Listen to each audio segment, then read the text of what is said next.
This is the Holy Gospel according to St. Mark, the 7th chapter. Glory to you, O Lord. Now when the Pharisees and some of the scribes who had come from Jerusalem gathered around Jesus, they noticed that some of his disciples were eating with defiled hands, that is, without washing them.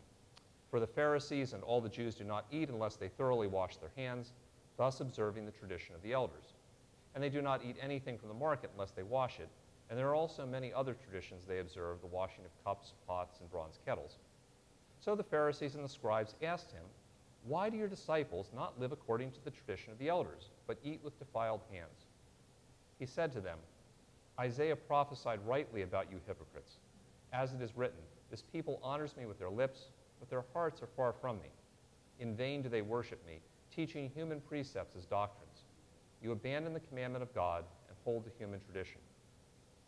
Then he called the crowd again and said to them, "Listen to me, all of you, and understand. There is nothing outside a person that by going in can defile, but the things that come out are what defile.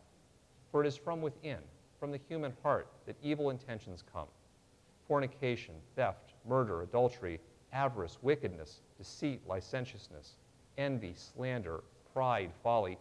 All these evil things come from within, and they defile a person." The Gospel of the Lord. So when I was in seminary, I spent 2 summers working on the grounds crew. And over the summer months, students like me who worked on the grounds crew cut the grass, picked up trash, and we did all kinds of other things to help with the general maintenance of the grounds and the buildings at the seminary. But we were also especially hired to do some of the things that could not be done when school was in session and students were living in the student housing. And one of the biggest jobs we had was to paint virtually every single dorm room and student apartment, the insides of them anyway, over the summer. In fact, we probably spent most of the summer painting. And it was through this experience that I also learned a lot about the preparation that you are supposed to do before you paint a room. For instance, you're supposed to clean all the dirt off of the walls and the stuff you're going to paint. You're supposed to fill all the nail holes with the spackle before you paint. And you're supposed to repair and replace all of the wood trim and other stuff that looks like it's deteriorating. But usually, we didn't have time to do all that stuff. So we painted over a lot of things that we really should not have painted over. We filled enormous holes with paint. We painted over dirt. And honestly, we used so much paint to glue stuff together that we sometimes wondered whether the paint was the only thing that was holding some of that student housing together. And that belief actually was reinforced about 10 years after we graduated. They were doing some construction on the seminary and decided they were going to knock down some of that student housing. And apparently the story was told that they took the front end loader and they just tapped the side of the building and it went So there wasn't a whole lot holding it up, and it might have been that paint that we kept slapping on. However, by the end of the summer, we had painted everything we were supposed to paint, and it looked good. It held together for another year, and honestly, years of painters before us had done exactly the same thing, and so painting over stuff didn't seem like it was that much of a big deal. Paint jobs can cover a lot of stuff, at least for a while, but they don't address underlying issues. And that's the way things work in a lot of areas of life. In fact, that's really what Jesus is addressing in today's gospel reading. God has called people to lives of faithfulness and righteousness, but people have become really good at the facade of living faithfully and righteously instead of actually doing those things. They have become even better at paint jobs than the grounds crew. Sometimes, the paint job is done by comparing themselves to other people. Well, yes, I may not be perfect, but what about that guy over there? I mean, look at him. That's what seems to be behind the hand-washing stuff that the Pharisees complain about. They show up and they notice some insignificant little thing. Aha! We found something that we can compare ourselves and go, look, we're much better. And in some of the verses that get left out of today's reading, Jesus calls out the Pharisees for some much worse rules that they break. But often, it's by focusing on somebody else's minor infraction that you can paint over whatever you'd rather not see or deal with in your own life. Sometimes, paint jobs are done by displaying righteous indignation. You know, every day I see posts by my friends on Facebook who have decided to break their silence and call out all of these people who are doing horrible, terrible things. And now that they've vented their spleen on social media, well, it seems they've done their part. But simply venting anger at other people's misdeeds doesn't actually change anything. James points out in today's second reading that your anger does not produce God's righteousness. And it's true. But sometimes it does a pretty good job at painting over the problem so that we feel better about it. And sometimes paint jobs are done by words and actions that just make us look good. You know, PR is nothing new. People, not just the Pharisees, often dressed up and said the right words and did the things that drew them applause and made them look like they were being good and faithful. But sometimes it's just a paint job. And paint jobs that we do, actually some of the most elaborate paint jobs that we do, or at least I know I do in my life, are not done to make other people feel like I'm good and righteous. They're done to make myself feel like everything is just fine in my life. And I know that I can do a pretty good job of convincing myself that things are just fine, even when they're not. Maybe this is true for you also. Jesus' words today were intended not just for the Pharisees or the first disciples, but really for all of us.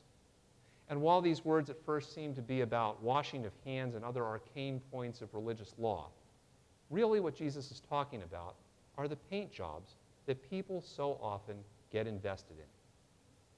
So what Jesus is really calling us to do is to recognize the paint jobs that we so often substitute for faithfulness and righteousness, especially when those things are not always obvious, or we're not asking ourselves, are we just trying to create a paint job here?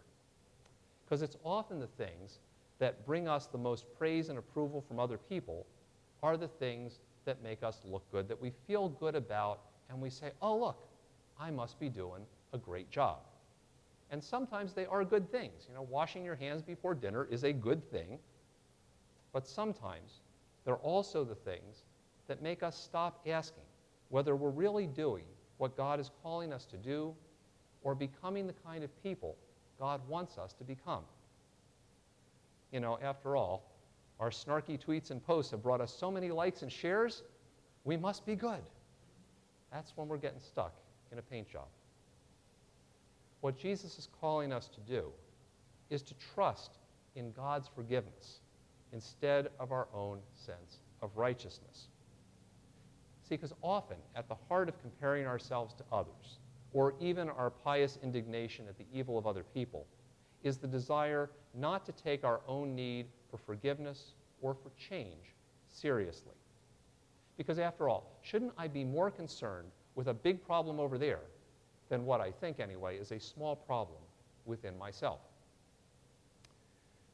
But, honestly, like actually patching a little hole in a wall with some spackle, sometimes the ability to say, you know what, maybe I should stop and think about what I'm doing and maybe do it a little bit differently. Maybe the way I'm doing things isn't exactly right.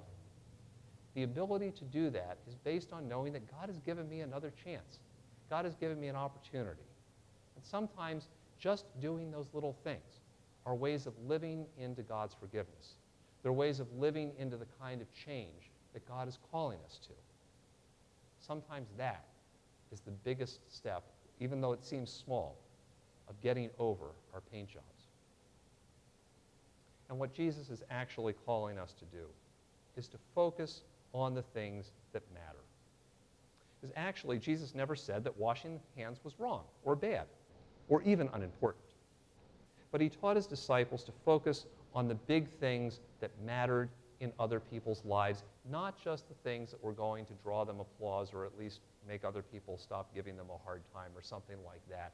He wanted them to focus on the things that were really going to make a difference for them and for the life of their community.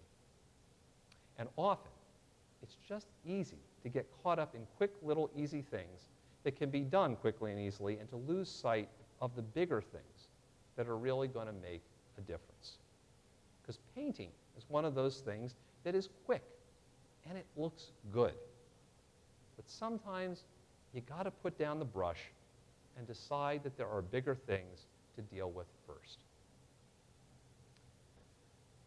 Today, whenever I have to paint something at my house, there is still deep within me often the desire to just slap the paint on and be done with it. But in those moments, I try to stop myself and remember to do the stuff that matters before I do the paint. To clean up, to fill the holes, to make the repairs. That's what's really going to make a difference in the long term. And Jesus is calling us to be invested for the long term as well. So Jesus reminds us also, whenever we get tempted to do a paint job in our lives, to recognize those moments when paint is just not enough. Jesus promises us the forgiveness and the help to make the repairs and adjustments that actually need to be made. And Jesus calls us always to focus on the important things that help us to grow into the kind of people whom God wants us to be.